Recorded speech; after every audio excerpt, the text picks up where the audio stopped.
Bismillahirrahmanirrahim. Assalamualaikum warahmatullahi wabarakatuh.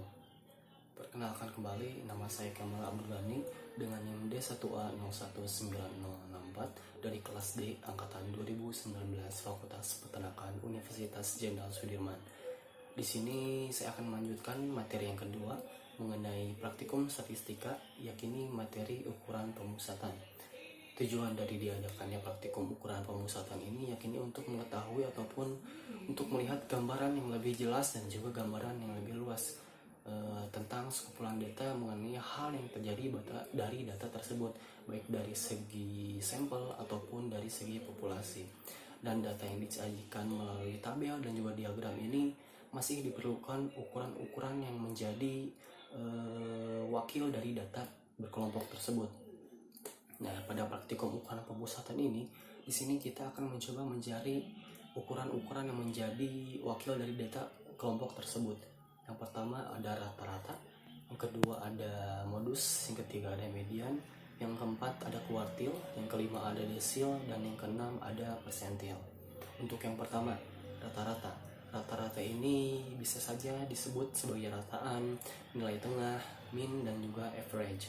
Dan yang kedua ada modus. Modus ini bertujuan untuk menandakan sebuah fenomena yang sering terjadi ataupun fenomena yang sering keluar. Dan modus ini biasanya dilambangkan dengan MO, dengan M kapital dan O kecil. Untuk yang ketiga ada median. Median ini merupakan fenomena yakni data sentral dari sebuah distribusi frekuensi. Nah, dan cara teoritis ini median membagi data menjadi dua data yang besarnya sama, baik itu dari segi nilai ataupun jumlahnya.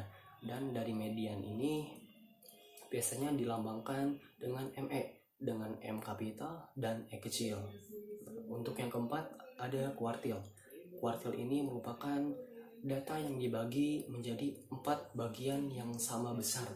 Dan ketika data telah diurutkan berdasarkan urutan nilai, maka pembagiannya ini disebut sebagai kuartil, seperti itu. Dan kuartil ini biasanya dilambangkan dengan K kapital. Untuk selanjutnya yang kelima ada desil.